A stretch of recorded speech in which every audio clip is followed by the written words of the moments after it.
اعوذ باللہ من الشیطان الرجیم بسم اللہ الرحمن الرحیم ام حسبت ان اصحاب الکہف والرقیم کانوا من آیاتنا عجبا صدق اللہ العظیم رب اشرح لی صدری ویسر لی امری واحلل عقدۃ من لسانی یفقہوا قولی رب یسر ولا تعسر وتمم بالخیر آمین یا رب العالمین۔ آج کے لیکچر میں ہم انشاءاللہ تعالیٰ سورۃ الکہف کی ایک مختصر آیت نمبر 9 جو کہ آپ سکرین پہ لکھی دیکھ رہے ہیں، جس کی تلاوت میں نے ابھی آپ کے سامنے کی، گرامیٹیکلی اینالائز کرنے کی کوشش کریں گے۔ آیت میں وقف کی ایک علامت بھی نظر آ رہی ہے، لہٰذا اس آیت کو ہم دو حصے میں تقسیم کریں گے۔ پہلا حصہ ہوگا ام حسبت ان اصحاب الکہف والرقیم، اور دوسرا ہوگا کانوا من آیاتنا عجبا۔ اب جو پہلا حصہ ہے ام حسبت ان اصحاب الکہف والرقیم، اس کے الفاظ پہ بات کریں گے۔ اس میں پہلا لفظ جو ہے وہ ہے ام ایک حرف ہے، پھر حسبتا میں ہا سین با جو ہے یہ فعل ہے، اور تا جو ہے یہ اسم ہے، انا حرف ہے، اصحاب اسم ہے، الکہف اسم ہے، واو حرف ہے، الرقیم اسم ہے۔ جو ہے یہ دو طرح کا ہوتا ہے، یہاں پر لکھا ہوا ہے کہ یہ غیر عاطفہ ہے، تو اس کا مطلب یہ ہوا کہ ایک جو ہے وہ عاطفہ ہوتا ہے اور ایک غیر عاطفہ ہوتا ہے۔ عاطفہ کو متصلہ بھی کہتے ہیں، اور غیر عاطفہ کو منتقلہ بھی کہا جاتا ہے۔ عاطفہ جو ہے اس کو متصلہ اس لیے کہتے ہیں کہ اس کا ما بعد اور اس کا جو ما قبل ہے وہ ایک دوسرے سے جڑا ہوا ہوتا ہے، لیکن اس کے لیے ایک شرط ہوتی ہے کہ متصلہ سے پہلے لازماً حمزہ ہو، خواہ حمزہ استفہام والا ہو خواہ حمزہ تسویہ والا ہو۔ حمزہ استفہام والی ایگزامپل آپ سکرین پہ لکھی دیکھ رہے ہیں، سورہ زخرف سے میں نے آپ کے لیے مثال جو ہے وہ کوٹ کی ہے کہ وَقَالُوا أَآلِهَتُنَا خَيْرٌ أَمْ هُوَ مَا ضَرَبُوهُ لَكَ إِلَّا جَدَلًا بَلْ هُمْ قَوْمٌ خَصِمُونَ۔ تو یہاں پر آپ دیکھیں جو ہے یہ عاطفہ ہے، متصلہ ہے، اور اس کا ما بعد اور اس کا ما قبل ایک دوسرے سے بے نیاز نہیں ہے، یعنی یہ عطف ہو رہا ہے ہوا کا آلہتنا پر، یعنی یہ کچھ یوں تھا کہ وَقَالُوا آلہتنا ام ہوا خیرن، تو یہ عطف جو ہے اسم کا اسم پر ہے، اور بعض اوقات جملے کا جملے پر بھی عطف ہوتا ہے، جیسے سورۃ الفرقان میں اللہ تعالیٰ نے ارشاد فرمایا وَيَوْمَ يَحْشُرُهُمْ وَمَا يَعْبُدُونَ مِن دُونِ اللَّهِ فَيَقُولُ أَأَنْتُمْ أَضْلَلْتُمْ عِبَادِي هَؤُلَاءِ أَمْ هُمْ ضَلُّوا السَّبِيلَ۔ تو یہاں پر آپ دیکھیں آپ کو نظر آ رہا ہے، اور اس سے پیچھے حمزہ بھی ہے استفہام والا، اور جملے کا جملے پر عطف ہو رہا ہے۔ حمزہ تسویہ کے بعد کی ایگزامپل سورۃ البقرہ آیت نمبر 6 ان الذین کفروا سواء علیہم اانذرتہم ام لم تنذرہم لا یؤمنون۔ تو حمزہ تسویہ وہ حمزہ ہوتا ہے جو سواء کے بعد آئے، یہ ذہن میں آپ نے بات اچھی طرح رکھنی ہے۔ اسی طرح اللہ تعالیٰ نے سورۃ الشعراء میں ارشاد فرمایا قالوا سواء علینا اوعظت ام لم تکن من الواعظین۔ تو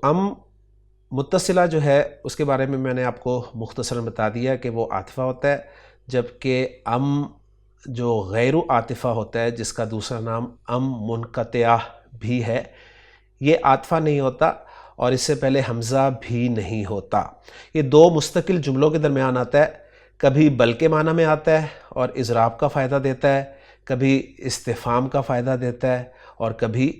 دونوں کا فائدہ دیتا ہے، یعنی کبھی یہ صرف بل کے معنی میں آئے گا، کبھی حمزہ کے معنی میں آئے گا، اور کبھی بل حمزہ دونوں کے معنی میں آئے گا۔ یہاں پر یہ منقطعہ ہے اور بامعنی بل حمزہ کے ہے، یعنی اضراب کے معنی بھی دے رہا ہے اور استفہام کے معنی بھی دے رہا ہے۔ حسبتا فعل ماضی معروف، ہا سین با اس کے حروف مادہ ہیں، باب ہا سے استعمال ہوتا ہے، حسبہ یحسبو گمان کرنا اس کے معنی ہوتے ہیں، اور اس کے بعد جو حسبتا میں نے آپ کو تا اسم کے طور پہ دکھایا ہے، وہ اسم ضمیر ہے، مرفوع ہے، متصل ہے، واحد مذکر حاضر کی ضمیر ہے۔ انا جو ہے یہ حرف از حروف مشبہ بالفعل ہے، یا یہ حرف مصدر بھی کہلاتا ہے۔ اصحاب جو ہے یہ جمع کا لفظ ہے، جمع مکسر ہے، افعال وزن ہے اس کا، صاحب کی یہ جمع ہے اور مذکر ہے، نکرہ ہے اور یہاں پر منصوب استعمال ہوا ہے۔ الکہف کے بارے میں لکھا گیا ہے کہ یہ اس میں جامد ہے، واحد ہے، مذکر ہے اور معرفہ ہے کیونکہ الف لام اس پہ لگا ہوا ہے اور مجرور ہے،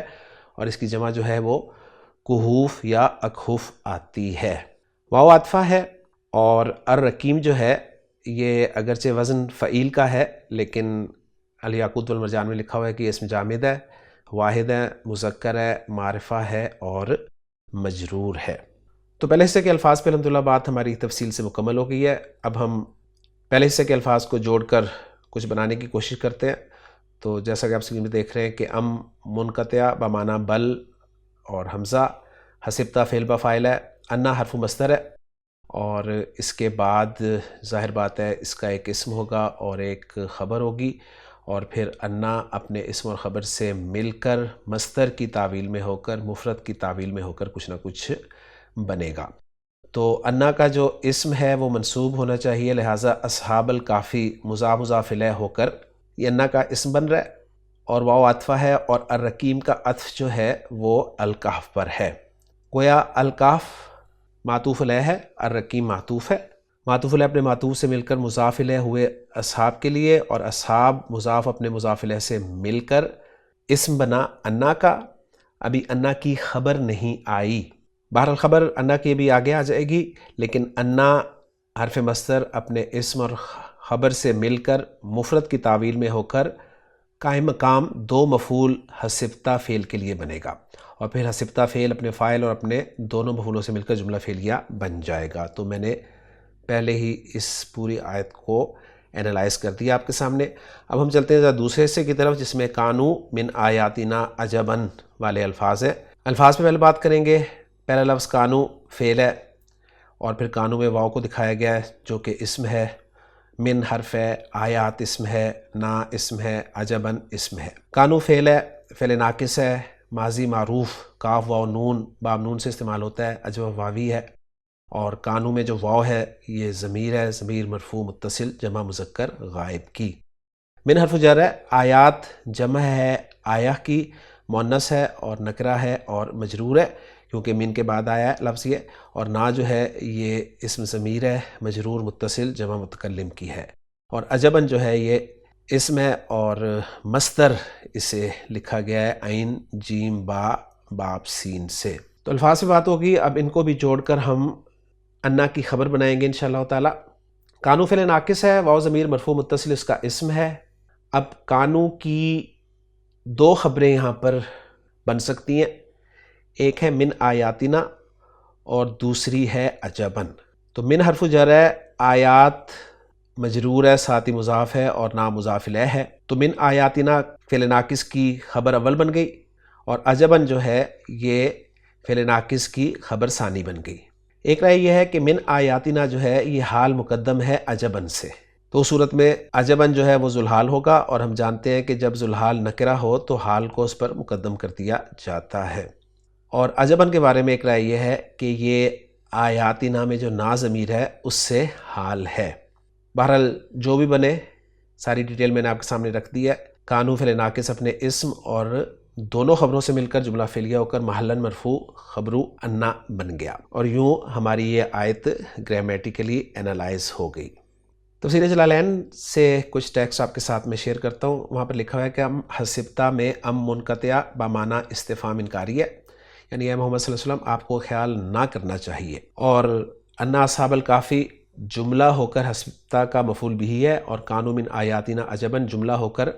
انا کی خبر ہے، اور عجبن آیتن محذوف کی صفت ہو کر انا کی خبر ہے، کچھ اس طرح ہی کہہ رہے ہیں۔ اور اصحاب الکافی انا کا اسم ہے، کاف مفرد ہے، جمع اس کی کہوف اور اکہف ہے،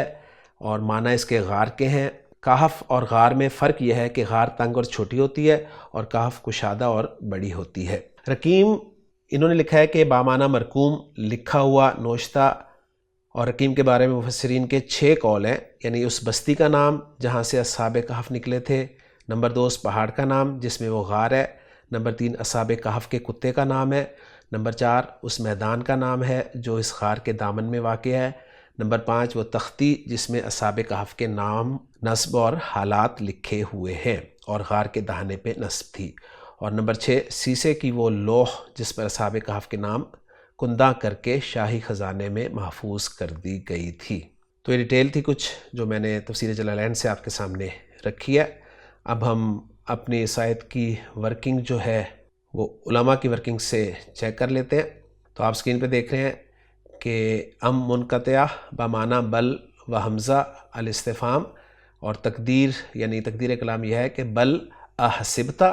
اور حسبتا فعل و فاعل، و انا و ما فی حیزہا سدت مسدہ مفعولی حسبتا، یعنی قائم مقام 2 مفعولوں کے ہے، اور رقیم جو ہے یہ عطف ہے کہف پر، اور جملہ کانو خبر انا ہے، من آیاتنا جار مجرور متعلقان بمحذوف حال، اور عجباً خبر کانو ہے۔ اور محمود صافی صاحب نے کچھ یوں بیان کیا ہے کہ یہ المنقطع ہے بمعنی بل والحمزہ، حسبتا فعل ماضی اور اس کا فاعل ساتھی ہے، انا حرف مشبہ بالفعل ہے، اصحاب اسم انا ہے منصوب ہے، اور الکاف مضاف الیہ مجرور ہے، الرقیم معطوف علی الکاف ہے، اور کانو فعل ماضی ناقص اور واو اس کا اسم ہے، من آیاتنا جار مجرور متعلق بحال من عجباً علی حذف مضاف، اور عجباً کے بارے میں لکھا ہے کہ خبر کانا منصوب، اور یہ کہہ رہے ہیں کہ لفظ جو مفرد آیا نا وہ اس وجہ سے آیا ہے کہ یہ مصدر ہے، اور مصدر میں آپ جانتے ہیں کہ مذکر مؤنث واحد جمع ایک ہی ہوتا ہے، اور بتا رہے ہیں کہ مصدر مؤول جو ہے انا اصحاب الکافی فی محل نصب سدہ مسدہ مفعولی حسبتا، جملہ حسبتا لا محل لا استنافیہ، اور جملہ کانو فی محل رفع خبر انا۔ تو الحمدللہ جی آج کے لیکچر میں سورۃ الکہف کی ایک مختصر آیت نمبر 9 ہماری مکمل ہو گئی ہے۔ انشاءاللہ تعالیٰ اگلے لیکچر میں اگلی آیت کے ساتھ آپ سے ملاقات ہوگی۔ سبحانک اللہم و بحمدک اشہد ان لا الہ الا انت استغفرک و اتوب الیک۔